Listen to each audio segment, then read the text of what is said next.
you are a legitimate atheist. I'm an atheist. You don't believe in no existence of God at all. I don't believe in higher power or any higher energy. I was on the train. Somebody else was talking about like have a good night, like Jesus love you, all that stuff. And I was like, yeah, okay. I'm an atheist, but I respect your like decision, you know, that sort of stuff. He said, like, what do you believe in? Like, it brings me more peace knowing that I'm just gonna die and it's just gonna happen. That's it. How can that bring you peace? That's it. Just because, like, I know that I need to make the most out of this life. Oh yeah, absolutely. And I see what you mean. Every moment is more special, and just live in the moment, live in the present, not thanking anybody or any higher power for what has happened. It's more like just being thankful in the happenstance of things. Yeah. Like the coincidences, the weird parallels, the weird like connections, you know. I've been getting more into esoteric spirituality as well. Okay, esoteric spirituality.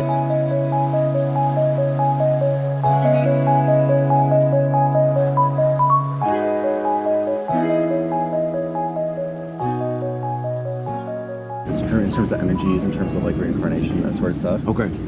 But ultimately, like, I was raised atheist. I was just raised to like not really care about it. Okay. Because like, I don't know, like I think that I'm not relying, but like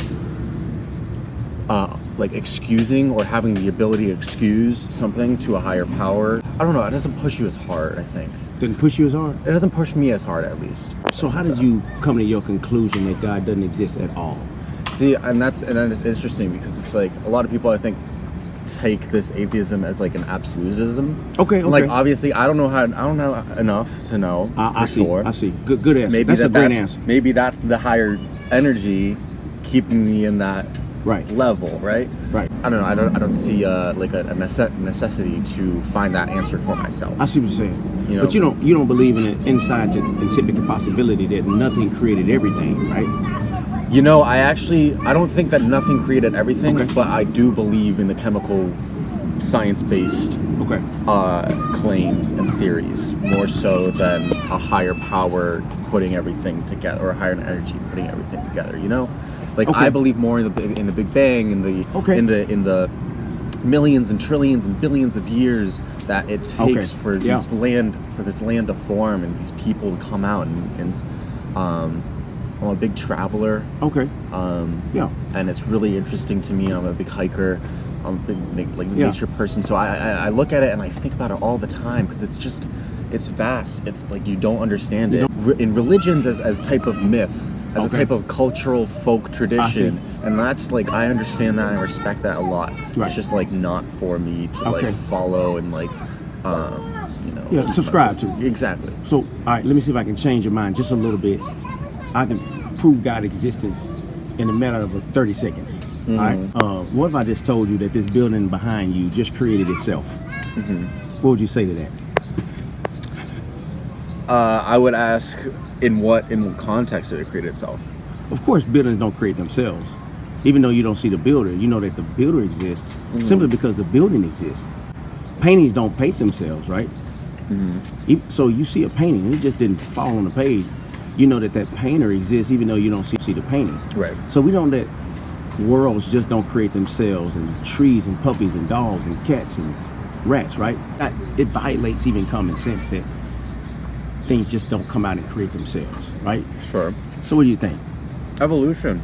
Okay, evolution. Millions and trillions of years of selective needs, selective, you know.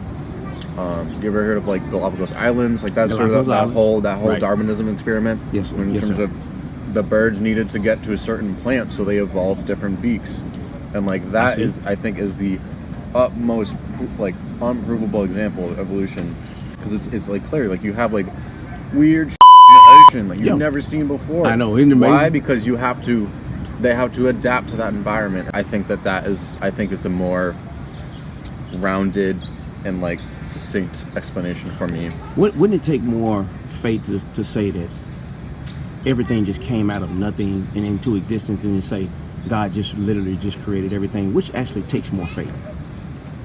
I think that does. That nothing created everything, or that God created everything? Which makes more sense?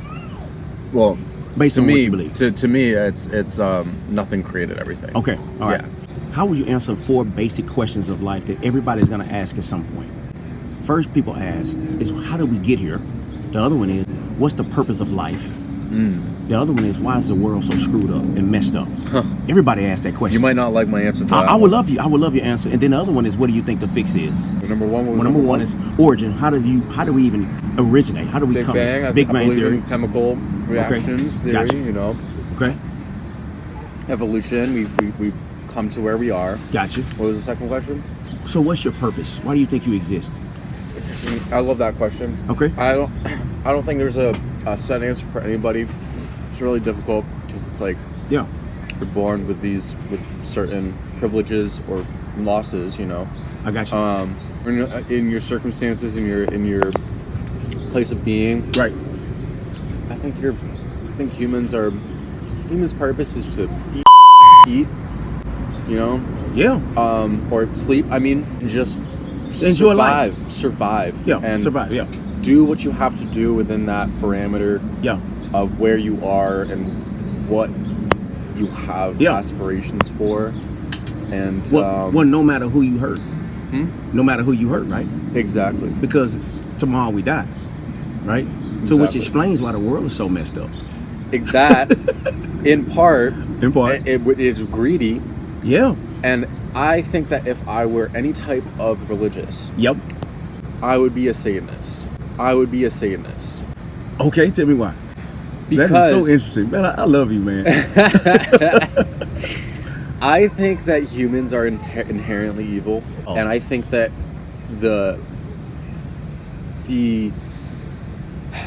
regular belief that there's a guy in the sky and then there's a guy in the ground deciding whether bad or good, right?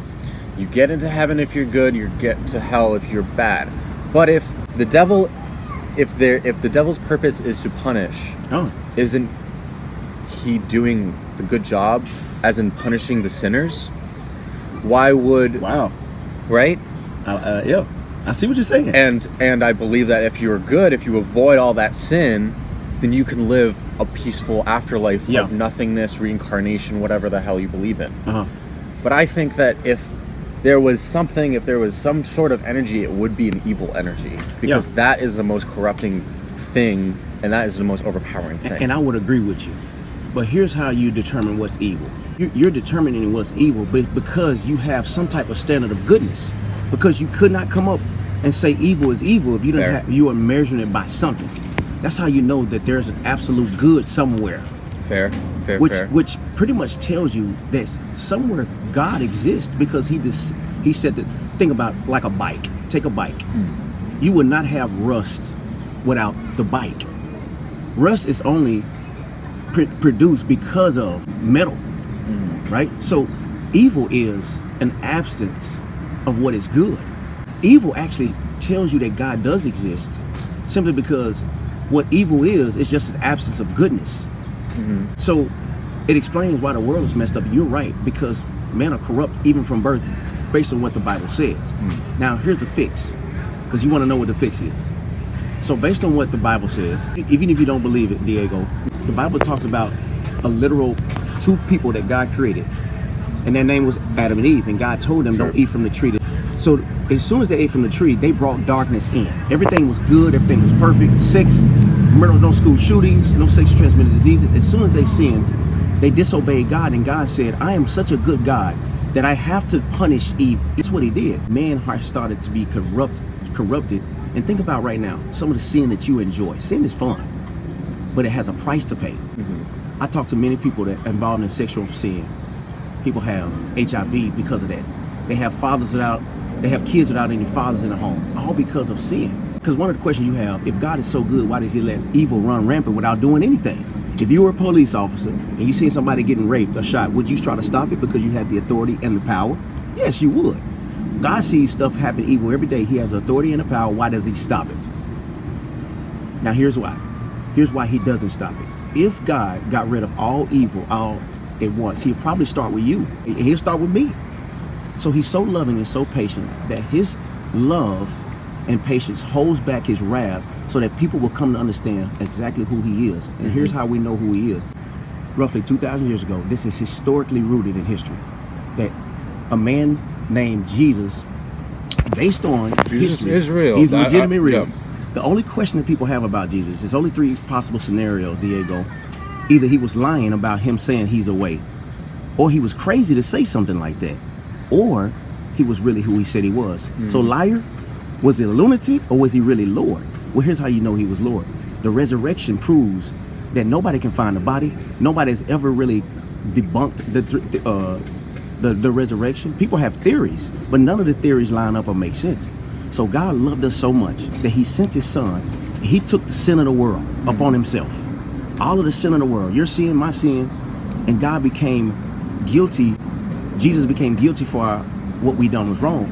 And God took the hell, the punishment that we deserve, and crushed his son with it. So the Bible says that good people don't go to heaven. Whoever takes the mercy of God, that when Jesus went on that cross, he paid for your sin. It's like a man that walks into the courtroom, Diego, and he says, I'm willing to pay your fine. He pays your fine, and you can get up and walk free because of the mercy of the man that paid your fine. Well, Jesus paid our fine, and he's willing to let you walk out of hell and walk into the presence of God. But you have to surrender. You have to determine that you're going to lay your life down for the man that laid his life down for you. And at that instance, God will give you perfection because of what Jesus did on the cross. He'll pay your sin debt in full because he know you can't buy it. You can't be good enough to get it. So evil people go to heaven based on what Jesus did because they accepted his grace and mercy. He makes them perfect in the eyes of God. So one of two things that happen, Diego. Either you're going to pay for your sin in hell, or you'll let Jesus pay for it on the cross. How many lies have you told in your life? I can't keep up with mine. How many have you? No, a whole lot, yeah. Have you ever stolen something, even if it's small? A whole lot. Jesus said if you look at someone with lust, you commit adultery in your heart. Have you ever looked at someone with lust? I'm a sinner. I love sinning. I love it. Me too. I'm going to go roast in hell if it's actually there. And I have no qualms about it. Yeah, but see, I love you, Diego.